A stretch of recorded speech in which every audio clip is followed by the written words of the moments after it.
Тігін өндірісі және киімді үлгілеу мамандығының тігінші біліктілігіне арналған өндірістік оқыту сабақ бойынша бірінші курсқа арналған қашықтықтан оқыту. Өндіріс шебері Тұрсынқұл Гүлімжан. Бұқаралық өндірістегі бұйымдарды даярлау бойынша тігін жұмыстарының барлық түрін орындау атты 8-ші кәсіби модуль бойынша бүгінгі сабақтың тақырыбы қалталарды өңдеу, жапсырмалы қалтаны өңдеу. Сабақтың мақсаты студенттерге жапсырмалы қалтаны өңдеп үйрету. Алдымен өткен тақырыпты қаншалықты меңгергеніңізді білу үшін мына сұрақтарға жауап жазып жіберулеріңізді сұраймын. Тігістердің сапасы қандай техникалық шарттарды сақтауы тиіс? Бүйір тігістерін неше сантиметрге көктейді және тігеді? Бүгіп тігу тігісінің түрлері. Безендіргіш тігістердің түрлерін атап айтыңыз. Жүрмек тігу тігісінің түрлері. Безендіргіш тігістердің түрлерін киім дайындауда қолданылуы.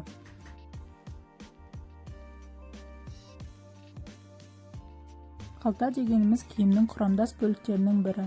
Қалталар өңделуіне қарай жапсырма, тілме және тігістегі болып бөлінеді. Киімде қалталардың барлық түрін сыртқы және ішкі қалталарға бөледі. Ал орналасуына байланысты ішкі және сыртқы қалталар, яғни жапсырма қалта, төс қалта, омырау және тағы басқа болып ажыратылады. Сәндік бөлшектеріне қарай жапырақшалы, шілтер, қақпақшалы басқа да түрлерге бөлінеді.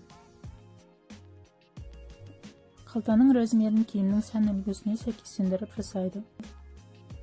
Қалта аузын бүгіп үтіктейді, ашық немесе жабық қиықты тігіспен бүгіп тігеді.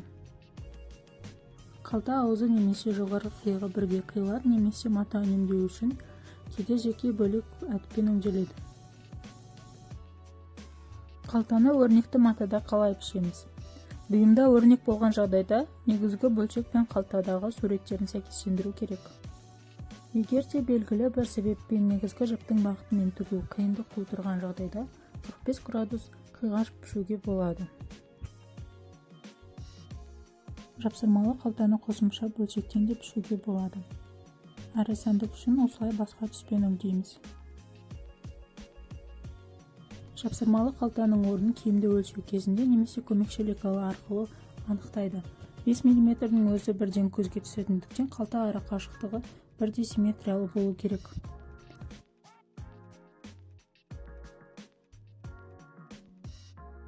Жапсырма қалтаны өңдеуге қажетті бөлшектер. Негізгі бөлшек, бойлама және жапсырма қалта. Алдыңғы бойдың теріс жағынан қалта орналасатын жерге және қалта қайырмасының теріс бетіне қатырма жапсырамыз. Қатырма қалта аузы созылып кетпес үшін жапсырылады. Қалтаның аузын алдымен 10 мм, сосын 20 мм-ге екі бөгіп үтіктейміз. Қалта аузын жабық қиықты тігіспен бастырып тігеміз, тігіс ені 1 мм.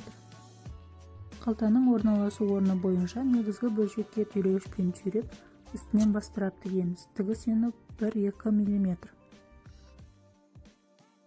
Бастырыла тігілген жапсырма қалта аузына бекітпе беріледі.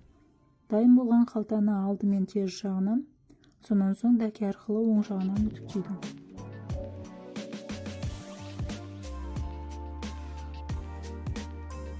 Егер тапсырма қалтаның аузын неге қатырмалайды?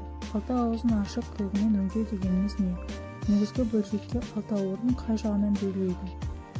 Негізгі бөлшекке қалтаны бастыра тігу және тігіс ені. Осы сұрақтарға жауап беріп, тапсырмаларды орындап, білім кезет сайтына жүктеңіздер.